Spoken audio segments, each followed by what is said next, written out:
If you look closely, you will notice that our Cat 3208 is actually sitting on some engine mounts in the F350 frame. Look at that. That's a big step. So hopefully we can have this thing running soon.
Satisfying how all three sets of those plates fit together just perfectly, and this helps because I can just use that to line it up for tack welding them.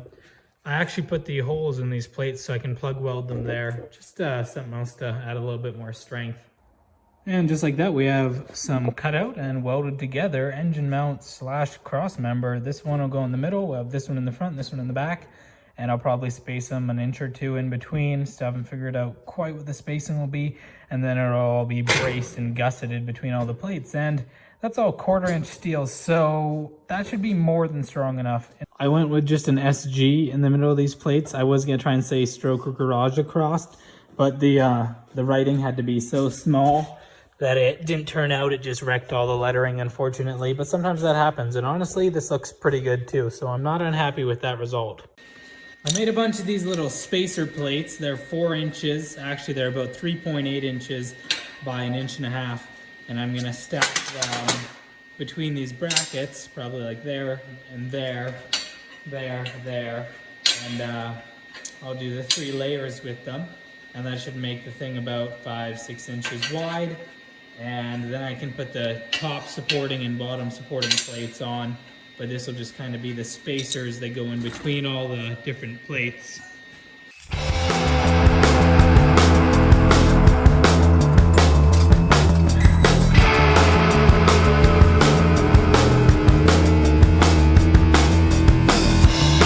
The cross member is coming together. I just have some more welds to do. I'm just using those clamps to hold the 3 layers together while I weld it up. It's turning out all right though.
Say that I'm doing my very first giveaway. As you can see, I got some of these custom hoodies printed out pretty happy with how they turned out.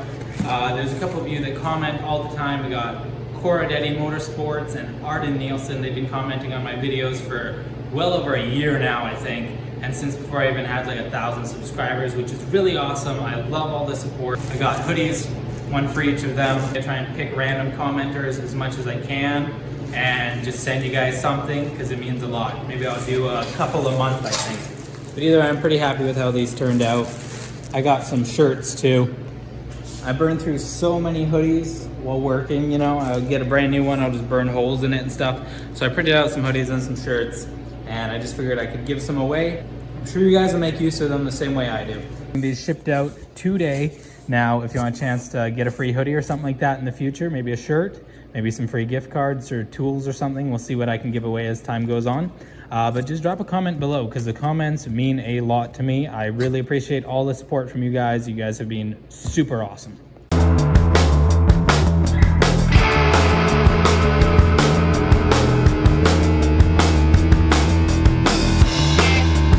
There's the engine, and here's our cross member. It fits really well in there. It looks pretty good. Looks like we're gonna have just enough clearance for that pitman arm, so that's not gonna be a problem. I'm gonna just probably square everything up and then tack it into place for now. Because this cross member here, I think is gonna be a little bit too high for the engine to sit on there, because you also gotta have like your motor mounts and spacers too. So we have like the rubber dampeners. I'm likely gonna build like a little trough down here, kind of, I don't know.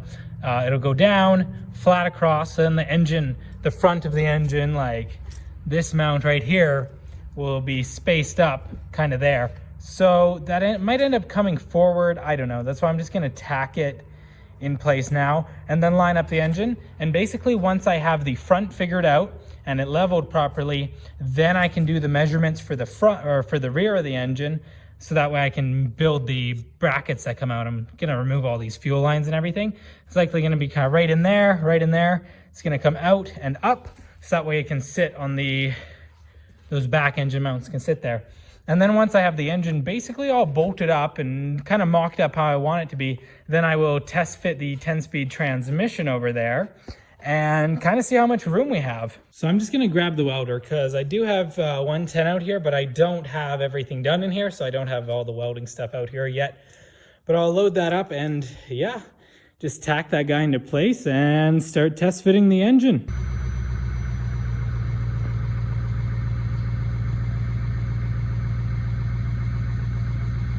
So it has taken a large amount of tapping with my sledge persuader there, but I think I have this cross member about as centered and positioned as it's gonna be. So I'm just going to put a couple of tacks in spots that are pretty easy to cut in case I need to change. And then, yeah, move on to the next step.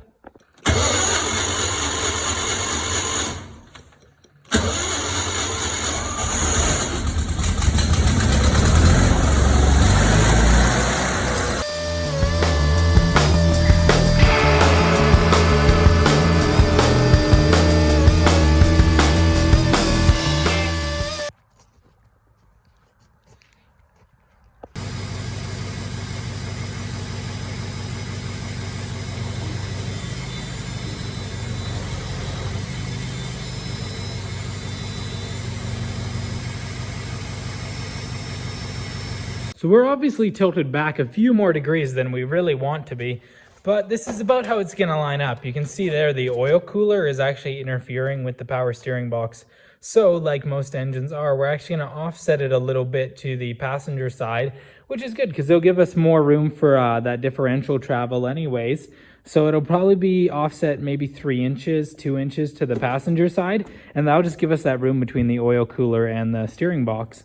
So this mount here, I'm gonna have some gussets going down and a plate at the bottom, and then I will have 2 inches ish that I can stack the engine mounts in, and I'll probably have a 1/4 inch gap in between here. But yeah, that's kind of how that's gonna sit back there just a little bit. Now, let's see what else. Yeah, I just need to, I'm basically gonna put a jack under the back of the bell housing and lift it up until it's about as level as I want it to be. And then I can go ahead and take my measurements for these rear engine mounts. That's awesome though, it's totally coming together. This sure is taking a lot of wiggling around and readjusting, but I think I'm almost kind of where I want it to be. The engine is almost level, tilted back maybe a couple degrees, just like engines are supposed to be. And we're pretty well centered, but slightly off to the passenger side on the rear here. Obviously we're tilted a little bit that way because I am, you know, trying to balance it on a jack on an uneven concrete floor. Super not ideal conditions, but that is okay because this is giving me about what I need here. Now I can measure and kind of see how much room it's going to be and how much I need to come up. So I'm now on to the planning stage. Basically, I'm just going to take some measurements and just do a rough drawing of the bracket that I need to build just on paper, just so I can have an idea before I make the CAD file. So I got a bunch of random shapes drawn up that I'm basically gonna cut out all the pieces to assemble this.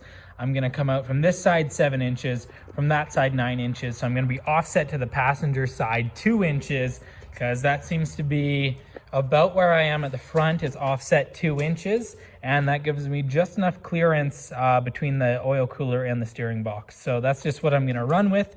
If I have to adjust later on, that's no big deal. Yeah, I guess I gotta measure this guy too, the little bracket. I'm basically gonna build like what it has here for the engine mount off of here that just kind of goes down and cradles it. And yeah, that should work pretty well, I think.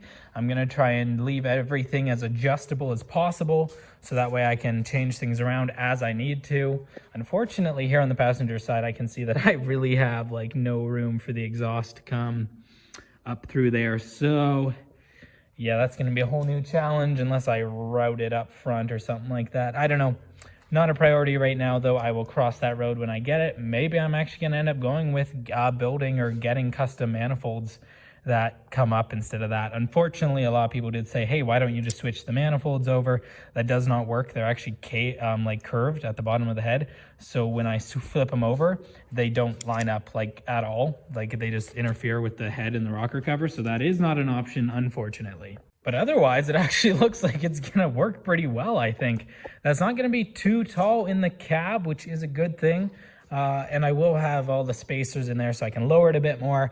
I do think just for the transmission clearance and everything, I am gonna have to lift the cab. Same thing, not a big deal to have to do that. It'll just give me extra room to work with, and I'd rather not chop the bottom of the cab if I don't absolutely have to. But I'm gonna get this done because I really wanna get this thing all hooked up and hear it running again. It just sounds so beautiful.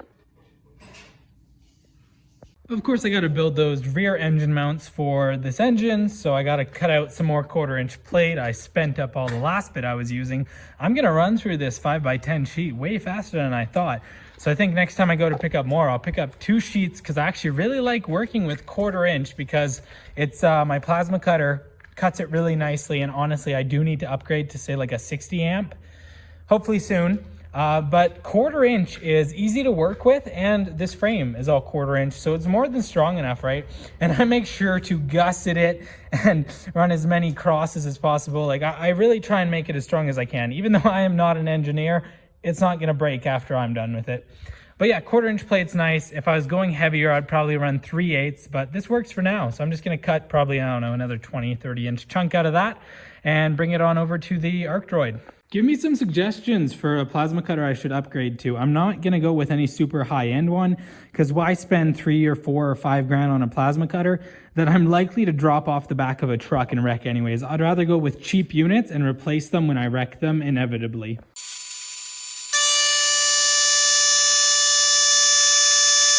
Now I have our nice big slab of 1/4-inch plate here. I'm going to go through the scraps first for all the small pieces I need to make because obviously I don't want to waste too much material, but that should be enough to make up all the rest of the brackets I need. I'm gonna put the wire cup on that and just kind of clean this all down because you get a way nicer cut when you've cleaned off all the mill scale and all this surface rust. Prep is very important whenever you're fabricating.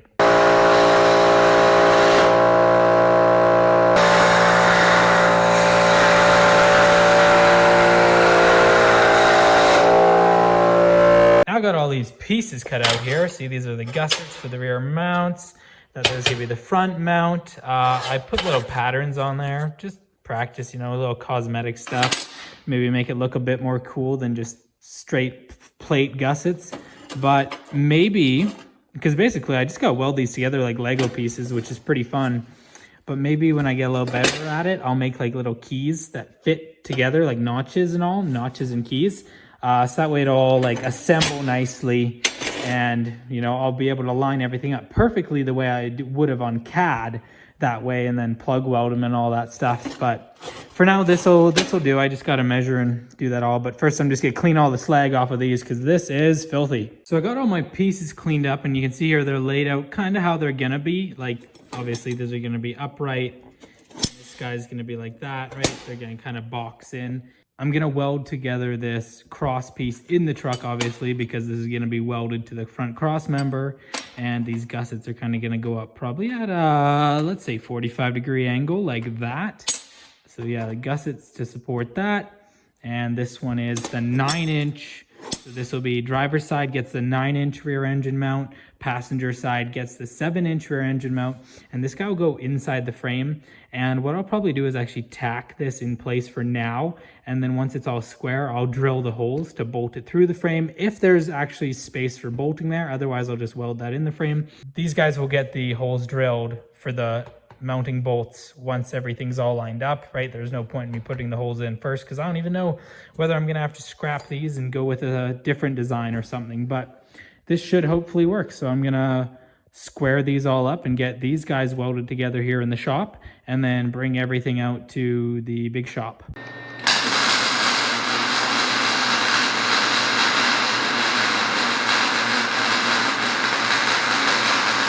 I'm gonna say those turned out pretty successful. Now I just gotta go in, bring them out, and see if I can mount them up in the truck. I'm gonna probably end up welding them up a little bit more, but for now this works. So this guy's gonna sit kind of there like that. That's why I have the notch. I gotta hit those corners with the angle grinder and kind of bevel them out a little bit more to be a nice fit there because of these welds. But yeah, and then I got these nice gussets that are gonna kind of sit up at like 45-degree like that. Oh, and I'm realizing that that is actually going to interfere with the pitman arm. All of a sudden, I'm realizing that.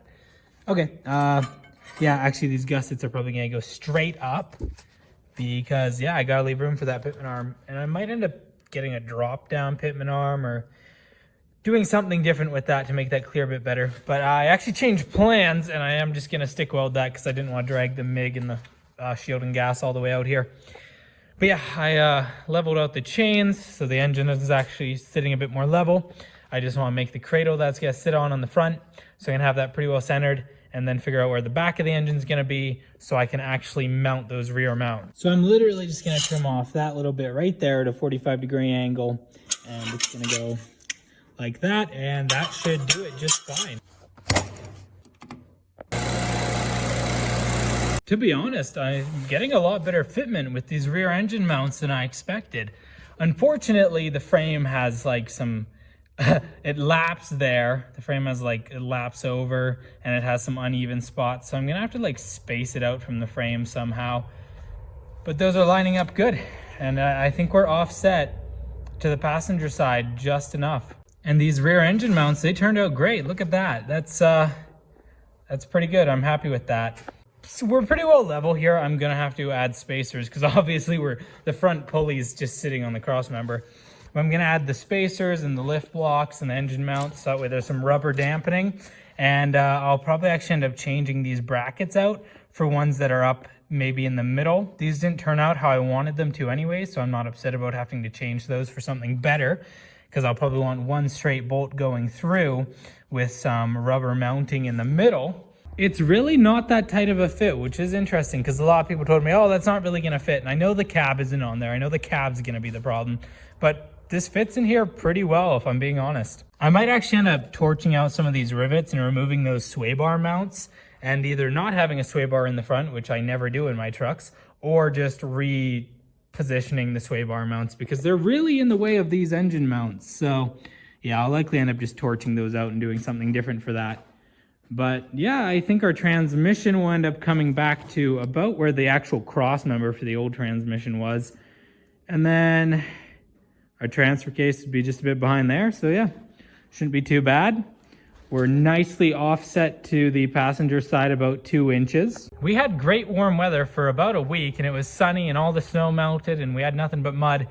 But then the last 2 days it got cold again and started snowing. So I guess it's not springtime yet. I'm really happy with the clearance we have with the front axle there. Lots of clearance. Those oil filters, not too bad. I am gonna put a lift in though. And the starter, tons of room to take that starter out if I have to. We are pretty close in between the steering box and oil cooler, but whatever, gotta do what you gotta do. And yeah, oh, actually look in those oil filters. I am gonna lift up the front end, which I got to add a leaf or two because it's squatting the front end so much. But yeah, I might end up actually doing remote oil filters on that or something like that. It actually looks like I will have room in here if I want to run this front drive shaft and a transfer case, that I'll be able to fit that next to the transmission. But looking at that in there, my up pipes are not going to fit without some serious modification. The driver's side one comes up about there, and that'll totally interfere with the steering shaft. So I would actually have to make the exhaust come down and out before it comes back up, if that's what I'm going to do. Or definitely just change out some exhaust manifolds, which might actually be a fun thing. Building some exhaust manifolds would allow me to work on my fabrication skills and some tube work. Maybe I'll buy a TIG welder and do them out of stainless or something like that. That'd be cool, wouldn't it? So yeah, that might be the only option I really get, unless I'm gonna run the exhaust back and just do naturally aspirated.